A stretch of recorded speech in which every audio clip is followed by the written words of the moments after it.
Assalamualaikum. Okey, hari ini berjumpa lagi dengan cikgu. Okey, hari ini saya ingin berkongsikan berkaitan dengan tips untuk mengelakkan perasaan suka bertangguh. Okey.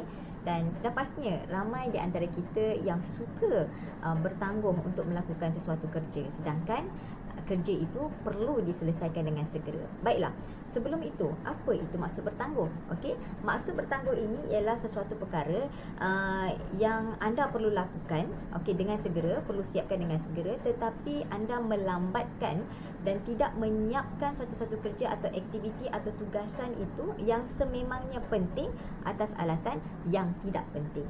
Itu yang dimaksudkan bertangguh. Jadi, orang yang suka bertangguh ini adalah orang yang rugi. Orang yang rugi dan ia tidak baik dan tidak elok untuk diri kita sendiri. Dan bagaimana untuk kita mengelakkan daripada sikap suka bertangguh ini? Baiklah, saya ada 5 tips bagaimana untuk mengelakkan, untuk membantu diri kita daripada terus ada perasaan untuk bertangguh itu. Tips yang pertama ialah katakan pada diri kita, pada minda kita, perkara atau tugasan yang ini perlu kita lakukan dengan segera. Jangan ditunggu-tunggu. Dapat satu kerja, kita senaraikan dan kita buat. Terus buat. Jangan tunggu esok atau dan sebagainya. Mungkin hati kecil kita akan berkata, buat nantilah, tapi tegaskan pendirian anda, saya kena buat. Yang kedua ialah tips yang kedua ialah senaraikan perkara-perkara yang perlu diselesaikan pada hari ini. Dan tentunya tugasan yang dapat pada hari ini mungkin banyak yang perlu kita selesaikan pada hari ini. Jadi senaraikan supaya kita tidak lupa dan tidak ada yang tertinggal.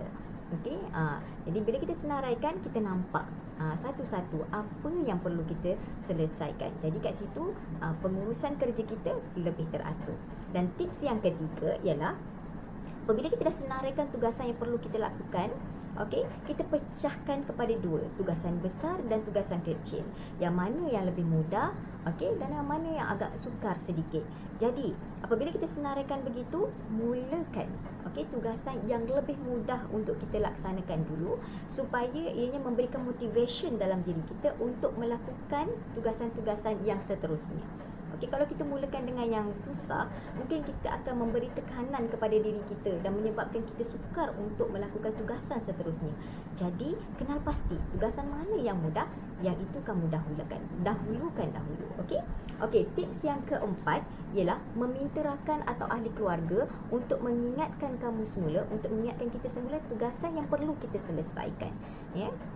Dan itu membantu kita untuk mengingat semula. Mungkin ada yang kita terlepas pandang, ataupun zaman dah teknologi sekarang ni, kita boleh gunakan aplikasi dalam telefon kita, untuk mengingatkan, untuk mencatat tugasan-tugasan yang perlu kita selesaikan dengan segera.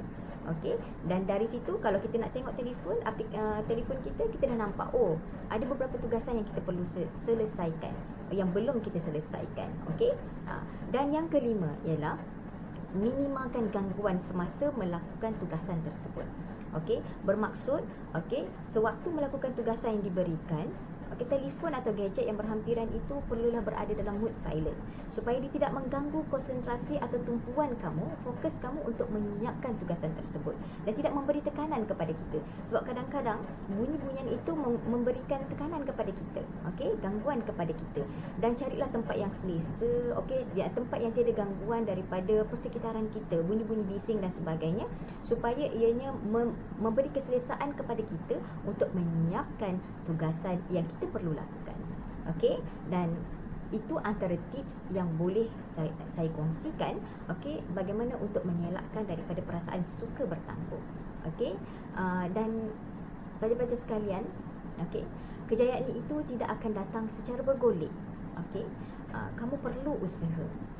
Kurangkan alasan, lebihkan tindakan, banyakkan action. Dan insya-Allah kamu boleh lakukan.